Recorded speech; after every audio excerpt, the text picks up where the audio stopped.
వినాయక చవితి ఉత్సవాలు ఎంతో అంగరంగ వైభవంగా జరుపుకున్నాము. నిమజ్జనం కూడా అయిపోయింది. మా అపార్ట్మెంట్లో అయితే నిన్న రాధాష్టమి అయితే చదువుతా ఖాళీ లేక చదవలేదు.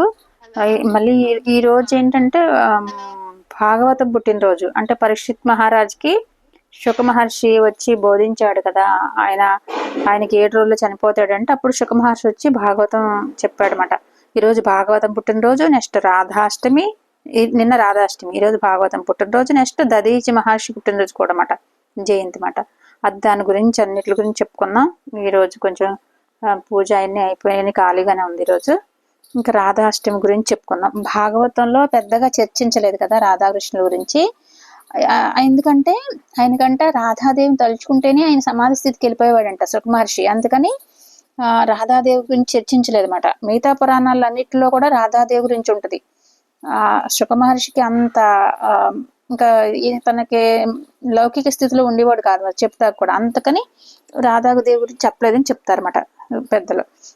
ఇంకా భాగవతం గురించి చెప్పుకున్నాం కదా, పరీక్షిత్ మహర్షికి వివరించాడు భాగవతం అంతా, మీకు తెలుసు కదా.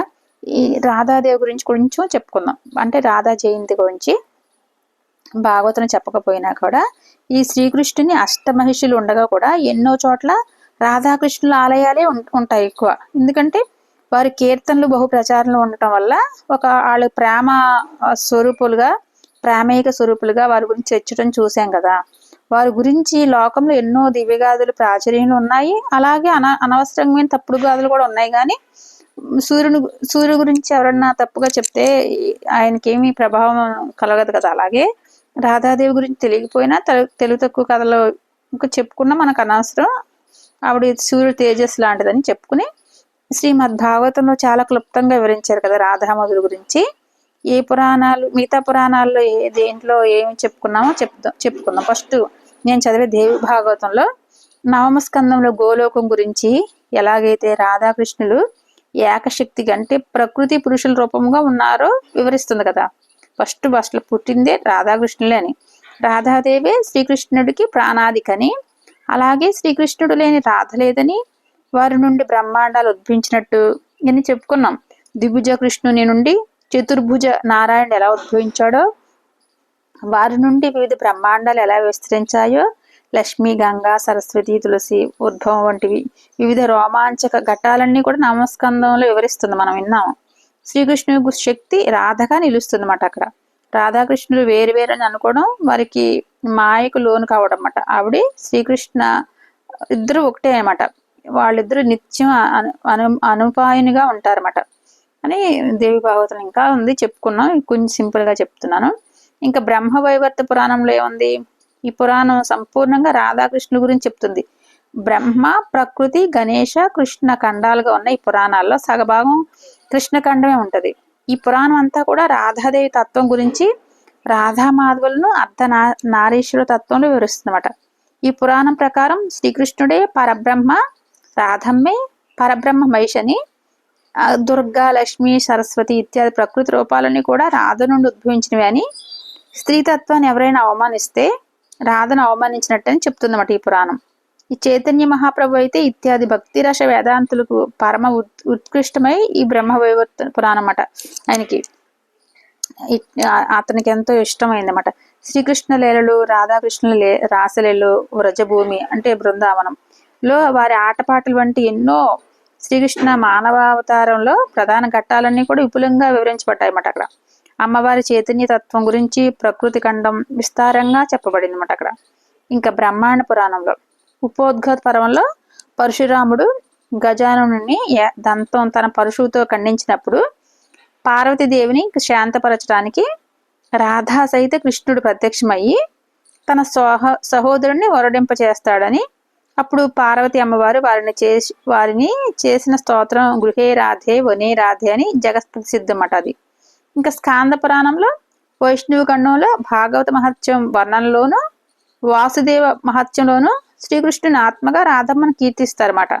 దీనిలోనే గోలోక ప్రాశస్త్యం, నారదునికి రాధాకృష్ణుల దర్శన భాగ్యం వంటి ఎన్నో ఘట్టాలు వివరించబడ్డాయి ఉన్నాయన్నమాట. ఇంకా నారద పురాణం గురించి అయితే నారదుడు యుగల సహస్రనామం చేసినప్పుడు మొదటి 500 నామాలు కూడా కృష్ణుని కీర్తిస్తే తదుపరి 500 నామాలు రాధా కీర్తనేమాట.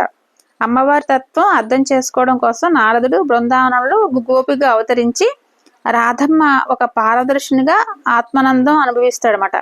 ఇంకా పద్మపురాణంలో భూమిఖండంలో రాధాష్టమి, రాధా దామోదర వ్రతం విశేషాలు విస్తారంగా వివరించబడి ఉంటాయన్నమాట. పాతాళ ఖండంలో రాధా మాధవుల రాసలీల, వారి పరబ్రహ్మ నిరూపణ, గోలోకంలో వారి లీలలు, నందవ్రజంలో వారు చేసిన అద్భుత విన్యాసాల గురించి, మళ్ళీ అర్జునుడి గురించి కూడా అర్జునుని అభ్యర్థన మేరకు అర్జుని అనే పేరు గల ఒక గోపికగా మార్చి పరబ్రహ్మ ప్రకృతి పురుషుల దర్శనం ఇవ్వటం వంటి విషయాలు చెప్పబడి ఉంటాయి అన్నమాట అక్కడ.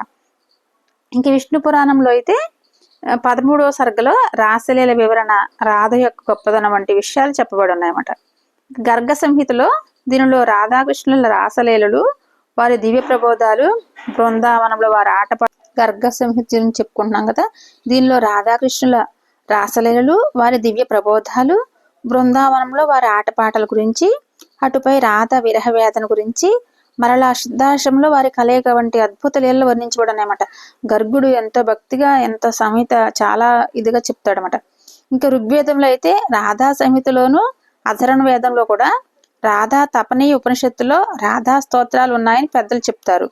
ఇంకెంతో పుణ్యం చేసుకుంటే తప్ప రాధాకృష్ణుల తత్వం అనేది తెలుసుకునే భాగ్యం కలగదన్నమాట మనకి.